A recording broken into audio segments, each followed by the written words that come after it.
الحمد لله رب العالمين والصلاة والسلام على سيد الأنبياء وخاتم المرسلين سيدنا ونبينا بالقاسم محمد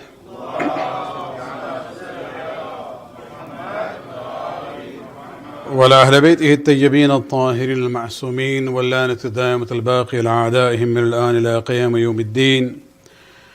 أما بعد، فقد قال الله سبحانه وتعالى في كتابه الكريم: قل هل يستوي الذين يعلمون والذين لا يعلمون إنما يتذكر أولو الألباب. صلوات.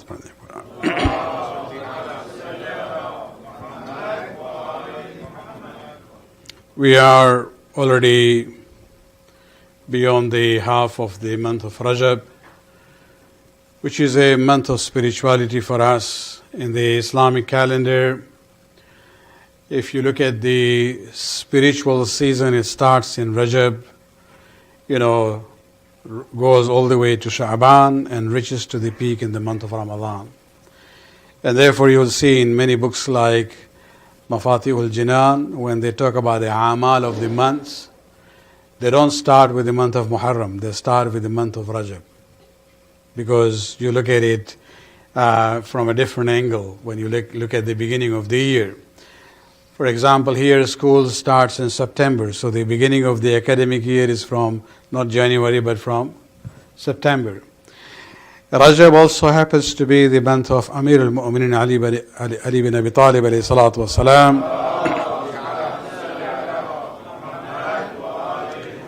And we just celebrated the Wiladat of the Imam just a week ago. Keeping that theme in mind, I would like to talk about one of the important aspects of his life as far as his quality is concerned. Just a reminder for ourselves what the Imams expect from us and what is the most important quality in a human life from the Islamic point of view. If you look at the human beings, from the Islamic perspective, on a physical level, humans share certain elements with animals. The process of growth, the ability of procreation, even mobility, moving from one area to another. These are the three common, elements found among human beings as well as animals. But the distinction of a human being from the animals is actually in the power of reasoning, aql. Aql is actually the gift that Allah subhanahu wa ta'ala has given to us. And aql is actually not the storage of information.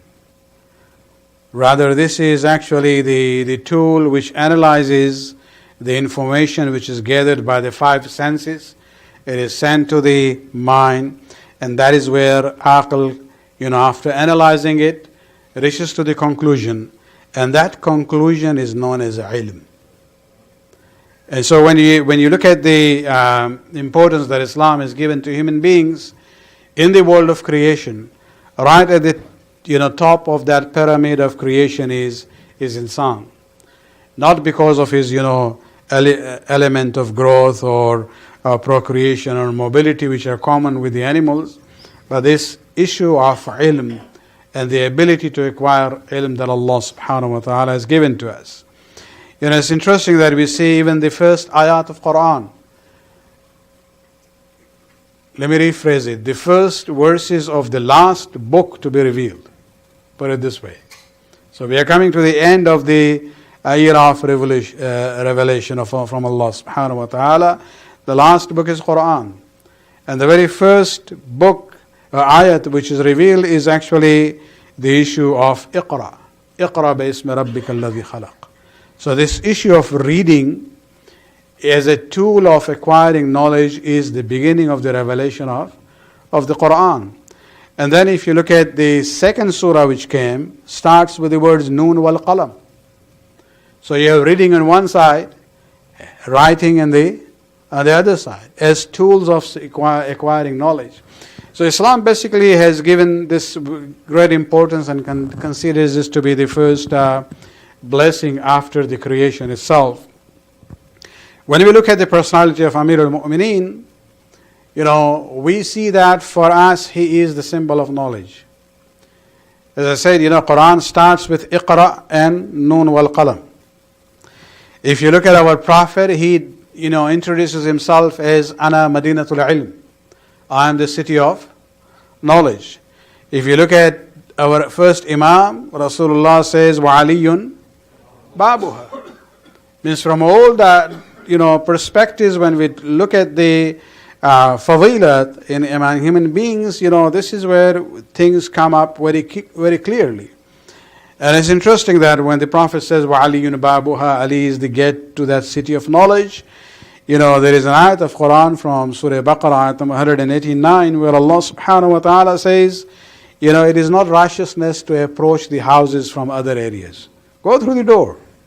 You don't need to climb into the house through the window or the wall. This is the Medina that the Prophet talked about, Madinatul Ilm, was not a physical Medina. This is just a symbolic Medina this is talking about. And by saying that Ali is the Bab, he is saying that the only right way of approaching that city of knowledge is through Ali bin Abi Talib alayhi salatu wasalam.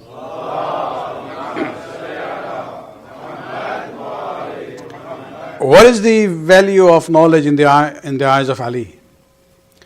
In Al-Balagha, he actually has a statement where he says, أَلَا لَا يَسْتَحِينَ مَنْ لَا يَعْلَمْ أَنْ يَتَعَلَّمْ. He says there is no haya, no shame on somebody seeking knowledge who doesn't know. So you can be, there is a shame in asking help, but when it comes to seeking knowledge, there is no haya. And this is where Amir al-Mu'minin says, no, there is no haya. If you don't know, go and acquire knowledge. Why? He says, فَإِنَّ قِيمَةَ كُلِّ إِمْرَئٍ مَا يَعْلَمُ. Because the worth of every person depends on what he knows. It is not your political status, your social status, your bank balance. No. Amir al-Mu'minin says, إِنَّ قِيمَةَ كُلِّ إِمْرَئٍ. The worth and the qeemat of every human being is depending on ma ya'lam, on the knowledge that he has.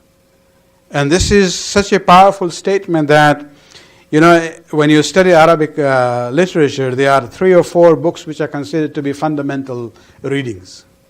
Among them, there is a book by the title of Al-Bayan wa Tabeen by Al-Jahiz. And Jahiz in that book actually brings up this statement of Amir al-Mu'mineen. And after, writing that statement of Amir al-Mu'mineen, فَإِنَّ قِيمَةَ كُلِّ إِمْرَئٍ مَا يَعْلَمُ, that the worth of a person is based on the knowledge that he has, then he says, and I'm just, because of the time, I'm leave the Arabic on the side. I'll just give you the translation that I have. But he said, if we had not paid attention in this book, in his own book, Al-Bayan wa Tabeen, he says, if we had not paid attention in this book except to this statement, we would consider it clear, sufficient, content, and rich in conveying the message. Rather, we would consider it to be more than enough and sufficient to achieve the purpose of this book. He says, I have written this book on Arabic literature, but this one sentence by itself is sufficient. If you don't know anything, at least pay attention on this one. The best of speech is the one whose shorter form suffices one from the rest of it, and its meaning is obvious in its words. And then he goes on to say that, why shouldn't it be? فَكَانَ اللَّهُ عَزَّ وَجَلَّ قَدْ أَلْبَسَهُ مِنَ الْجَلَالَ وَغَشَّاهُ مِنْ نُورِ الْحِكْمَةِ عَلَى حَسْبِ نِيَّةِ صَاحِبِهِ وَتَقْوَى قَائِلِهِ. He says, why shouldn't it be that? Because Allah has covered this statement of Ali with glory and engulfed it with light of wisdom based on the sincerity of its composer and the piety of its speaker, Ali bin Abi Talib alayhi salatu wasalam.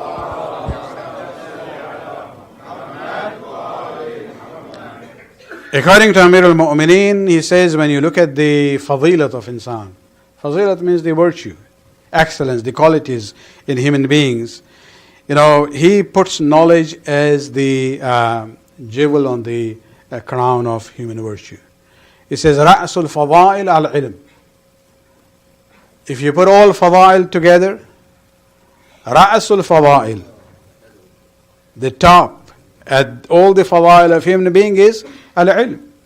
And then he goes on to say, al-ilm aslu kulli khayrin. Everything khair and good actually is based on ilm. The famous conversation that he has with Kumail bin Ziyad, and I'm sure you heard it many, many times, but even Allah has the habit of repeating, so there is nothing wrong if I repeat the same statement again. You know, once Amir al-Mu'mineen was talking with Kumail.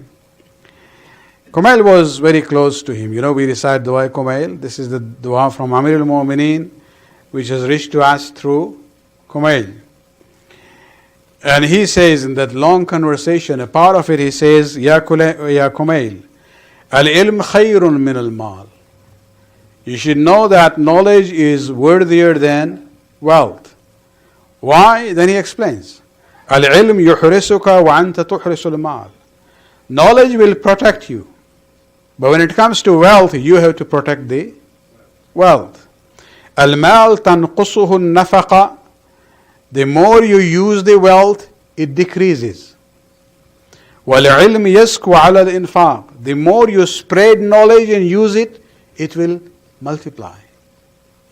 If I had to come for half an hour lecture here, it's not only me, you know, sharing with you what I have, but that gives me an opportunity to read more.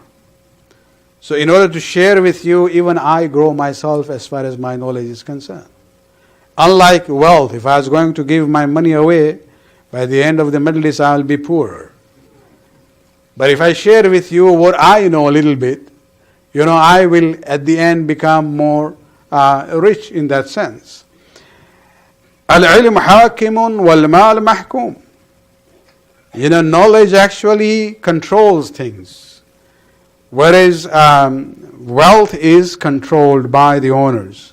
Ya Kumail, and the final thing, halaka khudhanul amwal wa hum ahya. O Kumail, those who are the owners, who possess mal and wealth, they are actually dead, even though they are alive. We only know a few millionaires and billionaires who give in charity, but actually they are more than that, who are niggardly. They don't use it, not even on themselves. You know, they are afraid the more use it will go down. You know, and so Amir al-Mu'minin said these are living dead. Halaka khudhanul amwal wa hum ahya. Wal ulama baquna ma baqiya ad-dahr. But those who have knowledge and they share the knowledge with others, you know, they will remain even though they are physically dead. Why? أعيانهم مفقودة وأمثالهم في القلوب موجودة. You know, their body would decay, you know, but their memory and what they have left behind as a legacy will still be there, living among the people. Salawat.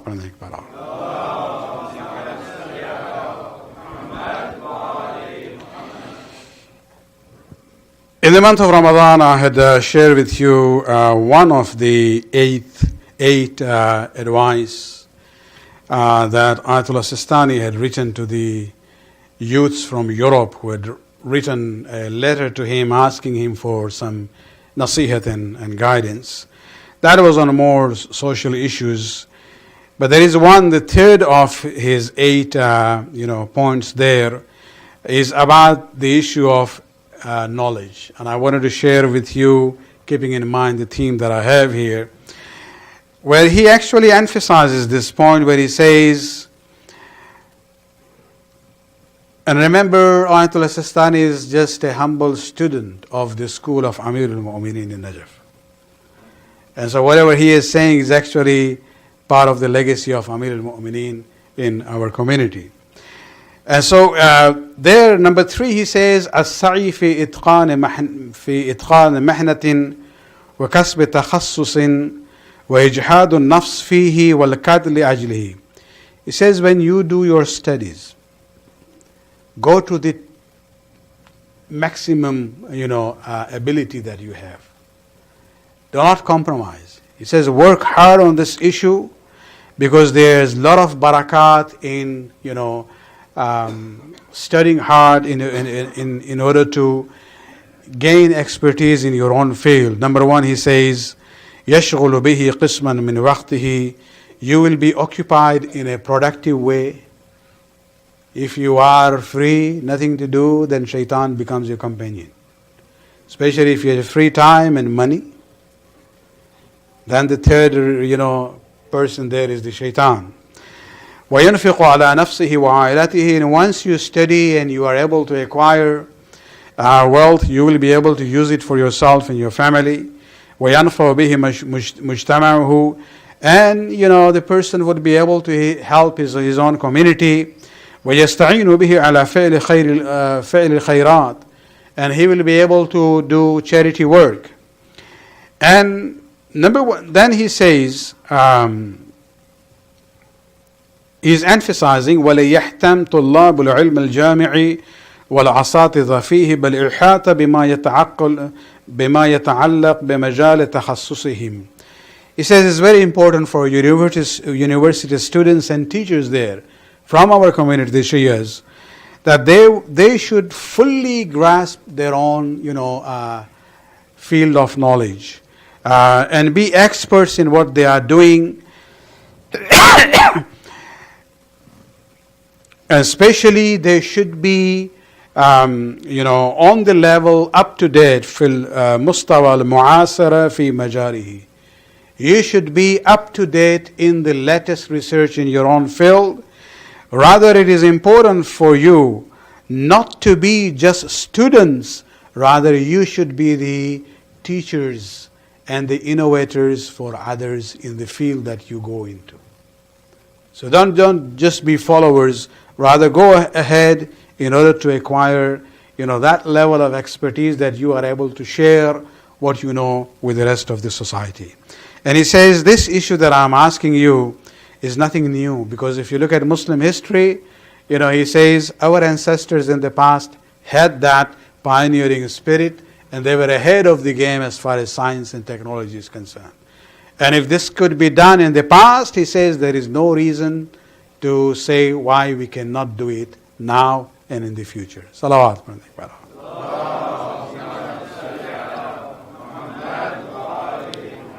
Especially looking at it from the Shia perspective, when you look at the students of the sixth Imam, they were of all different disciplines and fields of knowledge. You heard the name Jabir bin Hayyan, who is known as the father of early chemistry.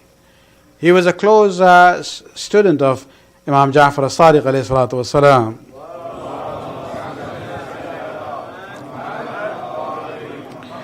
In our own, library, during my days in Qom when I was studying, I bought a book.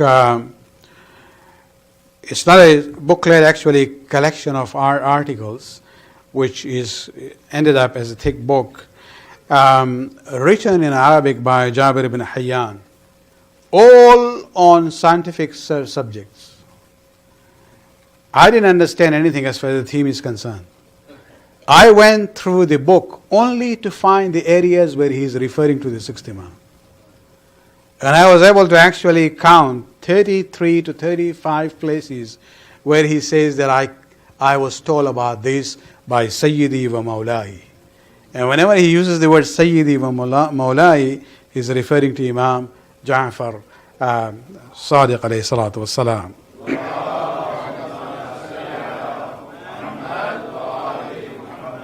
And so when we talk about this importance of knowledge from a religious point of view, this is not just a current theme for us. This is part of our religious teachings. Amir al-Mu'mineen has emphasized, our ulama emphasized this, and we have a good example in history where we can always go back to it. And let me repeat one more thing. I said it here before. That when we look at ourselves, we call ourselves Shi'atu Ali. But remember, Amir al-Mu'mineen, Ali is his proper name. But he has different titles. He is known as Haydar, he is known as Amir al-Mu'mineen, He is known as Al-Murtaza. He is known as Imam Al-Muttaqeen. So we can actually relate to him by using all these different titles. Not only Shia Ali, we can say we are Shia of Haydar, we are Shia of Amir al-Mu'mineen, we are Shia of Murtaza, we are Shia of Imam al-Muttaqeen. But one of the titles of Amir al-Mu'mineen is from that hadith that I recited earlier, Bab Madinatil Ilm. So we can even say we are Shi'atu Bab Madinatil Ilm. We are followers of the gate of the city of knowledge. If you look at yourself from that angle, then you cannot allow yourself to be away from ilm. If you are a follower of somebody who is, the gate to the city of knowledge, then you have to be at home with ilm and knowledge.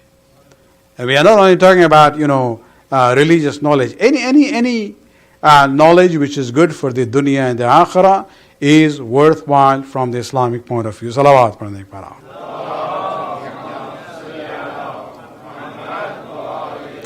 Let me add one more advice, especially the young people that I see.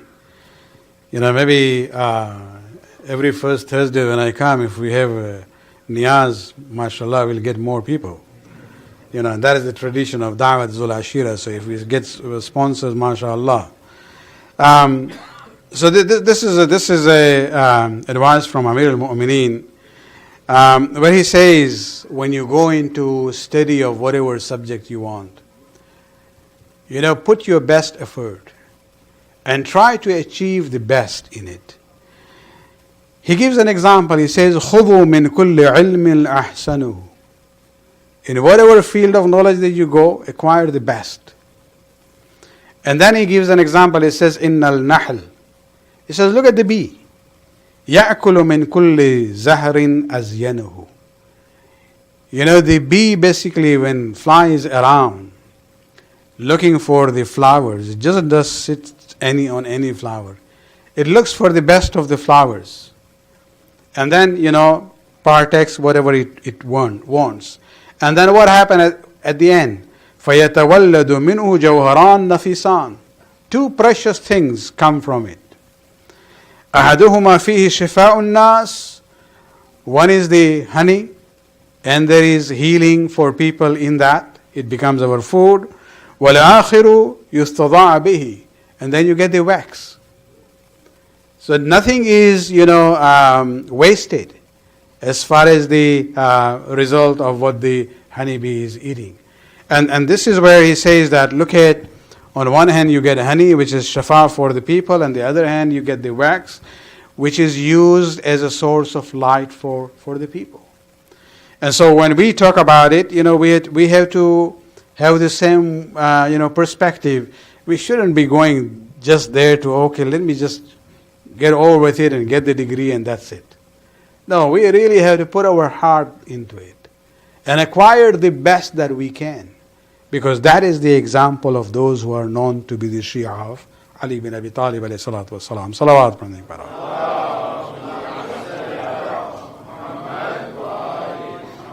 It's Thursday night, so we'll just keep in time. अमीर मोमिनीन के फ़ज़ाइल में इल्म की जो फजीलत है ये बहुत ही यूनिक है, इसलिए कि मुखालिफिन सब कुछ तो लूट सके, दौलत ले ली, हुकूमत ले ली, फ़दक ले लिया, लेकिन जिस तरह से अमीर मोमिन कहते हैं कि माल की हिफाजत करनी पड़ती है, लेकिन इल्म आपकी हिफाजत करता है। इल्म जो है वो कोई आपसे छीन नहीं सकता है। सब कुछ उन्होंने किया अली के खिलाफ, लेकिन जो इल्म था उसके सामने हमेशा ये हार जाते थे। आप तमाम खुलफाए सलासा के पूरी हिस्ट्री में देख लें, आपको कई केसेस मिलेंगे कि जहां फ़िक़्ह में, तफसीर में, क़ज़ावत में, खुसूसन जुडिशरी मैटर्स में ये मजबूर होते थे अमीर अल-मोमिनीन की तरफ जाने के लिए, अपने डिसीजन को चेंज करते थे इसलिए कि अली ने कुछ और कहा है। लेकिन आपको एक सिंगल एग्जाम्पल ज़ईफ़ रिवायत और हदीस भी नहीं मिलेगी कि जहां कभी अली ने किसी से कुछ पूछा हो। नॉट इवन ए फैब्रिकेटेड, इसलिए कि वो फैब्रिकेट करने वाले के लिए भी हिम्मत चाहिए। وہ جانتا ہے اس معاملے میں تو اگر ہم کہیں گے تو بالکل اس سے کمپلیٹلی وائٹ لائی ہو جائے گی. اس لیے اس میں آپ کو کوئی ضعیف نریشن بھی نہیں ملے گا کہ جہاں امیر المومنین نے کسی بھی مسئلے پر کسی سے پوچھا ہو. بلکہ عبداللہ ابن عباس کی روایت بڑی انٹرسٹنگ ہے، جہاں وہ کہتے ہیں کہ ایک بار امیر المومنین اپنے قضاوت کے معاملے میں جب قضاوت کیا ہے کسی کیس میں، غالباً عمر کا ہی زمانہ ہوگا چونکہ عمر نے ہی کوشچن کیا ہے، وہ پوچھتا ہے امیر المومنین سے، یا ابا الحسن انک لتعجل فی الحکم والفصل لشیء اذا سئلت عنہ. کہ اے ابو الحسن، اے علی، آپ سے جب کوئی فیصلہ کرنا چاہتا ہے کسی معاملے میں، کچھ حکم سننا چاہتا ہے، تو آپ بہت ہی جلدی جواب دے دیتے ہیں. جو بھی پوچھا جاتا ہے، you just give the answer. تو آخر یہ دس از ناٹ نارمل. لوگ ذرا سوچتے ہیں، ججز بھی کہتے ہیں اوکے 3 دن کا ٹائم دیتے ہیں، اس کو ذرا اور اسٹڈی کر کے ججمنٹ پھر پاس کریں گے. تو امیر المومنین نے جواب میں کیا کہا؟ یوں کہا، کم ہذا، کتنی انگلیاں ہیں؟ عمر نے فوراً کہا، 5 انگلیاں ہیں. تو امیر المومنین کہتے ہیں، عجلت یا ابا حفص، عمر تم نے بڑی جلدی کر دی جواب دینے میں، تم نے تو سوچا بھی نہیں، فوراً کہہ دیا 5 انگلیاں ہیں. اس وقت عمر نے کہا کہ لم یخفی علی، ہمارے لیے بالکل واضح تھا، آپ نے یوں کہا، ہم نے کہا 5 انگلیاں ہیں. تو علی نے کہا کہ ہمارے سامنے جو بھی کیس آتا ہے تمہاری یہ 5 انگلی کی طرح برابر ہے. صلوات پڑھتے ہیں ایک بار.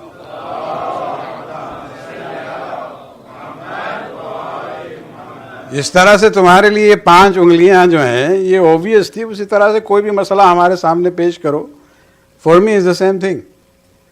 اس لیے کہ ان کا علم جو ہے رسول اور اللہ سے منسلک ہے. اور یہی وہ فضیلت ہے کہ جس کی بنیاد پر سورہ یونس میں آیت نمبر 35 میں خداوند عالم کا ایک چیلنج ہے مسلمانوں کے لیے، افمن یہدی الی الحق احق ان یتبع ام من لا یہدی الا ان یہدی.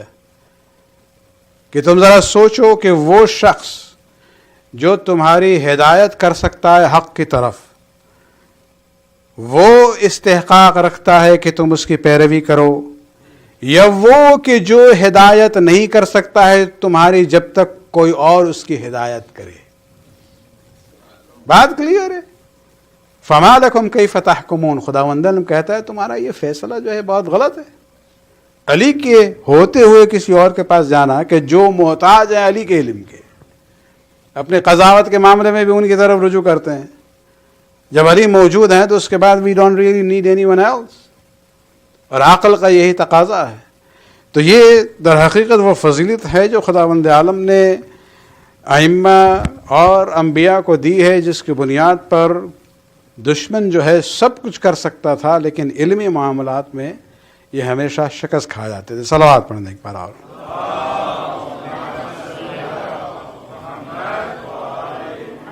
کبھی کبھی ہم لوگ سوچتے ہیں کہ علم کا معاملہ جو ہے ان لوگوں کے لیے ہے جو بڑے ہو چکے ہیں، بزرگ ہو چکے ہیں، کچھ نہیں کرنا ہے تب علم حاصل کریں.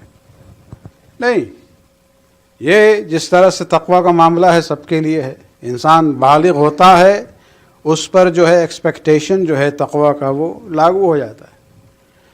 اسی طرح سے علم کی بات ہے. آپ اہل بیت کے گھرانہ میں دیکھیں، خصوصاً ہمارے لیے جو مثالیں ہیں وہ کربلا ہیں. کربلا میں آپ پرسپیکٹو دیکھیں، بڑوں کو بھی چھوڑیں، آپ جو نوجوان تھے ان کو دیکھیں. شب عاشور میں امام حسین علیہ السلام نے جب فہرست سنائی کون کون شہید ہونے والا ہے، تو آخر میں وہ 14 ایئرز اولڈ قاسم اطمینان کے خاطر پوچھتے ہیں کہ چچا جان میرا نام ہے یا نہیں ہے. اس وقت امام حسین علیہ السلام نے کیا کہا؟ جواب نہیں دیا بلکہ ایک سوال کیا کہ تمہاری نظر میں موت کیسی ہے؟ قاسم نے نہیں کہا کہ اوکے ہم ذرا جا کے گوگل میں سرچ کریں گے، اسٹڈی کریں گے، دیکھیں گے کیا ہے، ماں باپ سے پوچھیں گے، کچھ نہیں.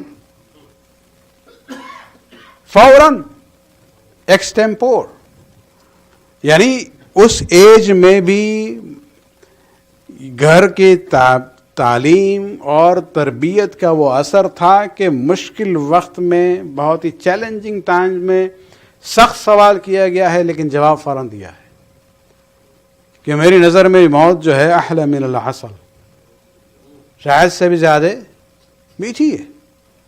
اور یہی عنوان آپ دیکھیں کہ جہاں ہیں ان سے بڑھ کے آپ ایج کے لحاظ سے جناب علی اکبر کو دیکھ لیں کہ جب وہ امام حسین علیہ السلام آگے بڑھ رہے تھے، گھوڑے پر آگے تھے، اور بیٹا جو ہے اپنے گھوڑے پر، یہ بھی ایک ادب کی بات ہے کہ باپ کے ساتھ ساتھ نہیں چل رہے تھے. علی اکبر کا گھوڑا جو ہے بابا گھوڑے کے تھوڑا پیچھے تھا، اور امام سفر میں آگے بڑھ رہے ہیں، اور تقریباً غنودگی کے عالم میں، عالم رویا میں دیکھتے ہیں کہ کوئی آواز دے رہا ہے کہ یہ قافلہ موت کی طرف جا رہا ہے اور موت جو ہے اس کی طرف آ رہی. آنکھ کھل گئی، فوراً زبان پہ انا للہ و انا الیہ راجعون کا جملہ آتا ہے. علی اکبر اپنے گھوڑے کو آگے بڑھاتے ہیں، بابا کے برابر ہوئے اور پوچھا بابا یہ کلمہ برحق ہے لیکن یہ موقع محل کیا ہے، کیوں آپ نے یہ کہا ہے؟ تب جو اپنے رویا کا ذکر کیا ہے کہ مجھے لگا جیسے کس طرح سے کوئی موت کی بات کر رہا ہے کہ وہ موت ہماری طرف آ رہی ہے. اس وقت آپ جناب علی اکبر کا آپ سوال دیکھیں، یا ابتا لسنا علی الحق، بابا کیا ہم لوگ حق پر نہیں ہیں؟ حسین نے یہی کہا ہے نا کہ یقیناً ہم حق پر ہیں. اس وقت آپ جواب سنیں کہ بابا ہم لوگوں کو پھر اس بات کی پرواہ نہیں ہے کہ ہم موت کی طرف جائیں یا موت ہماری طرف آئے. تو ایج کی بات نہیں ہوتی ہے، معرفت ہونی چاہیے کہ انسان جس سچویشن میں ہو اسی طرح سے وہ جواب دے سکے. یہ باپ کے احترام کی بات ہم نے کی ہے. اب اسی سلسلے کو آگے بڑھا کے مجلس مصائب کی طرف آ کے مجلس کو ختم کرنا چاہیں گے کہ آپ دیکھیں جناب علی اکبر کے بارے میں جو مشہور واقعہ ہے کہ مقابلے کے لیے جاتے ہیں، مقابلہ جیت کے آتے ہیں، اور مقابلہ جیتنے کے بعد بابا کے پاس آنے کے بعد کیا کہتے ہیں؟ بس 2 جملے تھے کہ یا ابتا ثقل الحدید اجحدنی والعطش قد قتلنی، کہ بابا اسلحے کی سنگینی نے مجھے تھکا دیا ہے اور پیاس نے مجھے قتل کر دیا ہے. کیا کوئی سبیل ہے کہ پانی کا ایک قطرہ مل سکے؟ آپ سوچ لیں وہ بیٹا جو ہے جوان بیٹا جنگ جیت کے آیا ہے، بہادر کو شکست دی ہے، اور انعام میں صرف پانی کا ایک قطرہ مانگتا ہے. امام حسین علیہ السلام اس وقت امتحان الہی سے مجبور تھے، ولایت تکوینی رکھتے ہوئے بھی بس اپنی زبان دیتے ہیں. یہ اپنی زبان کیوں دی تھی؟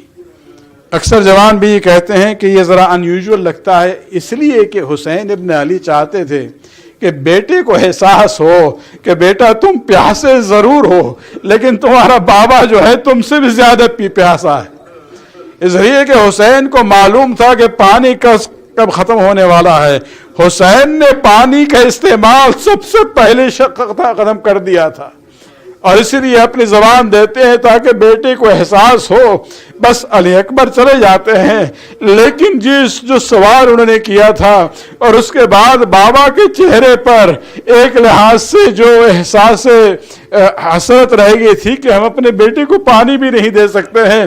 بابا کا غمگین چہرہ جو ہے اصغر کے ذہن پر اس وقت تک بھی رہا کہ جب برچھی لگی ہے اور زمین سے گھوڑے سے زمین پر آئے ہیں، اس وقت بلند آواز میں کہتے ہیں یا بتا علیک من السلام، بابا آپ پر میرا آخری سلام ہو.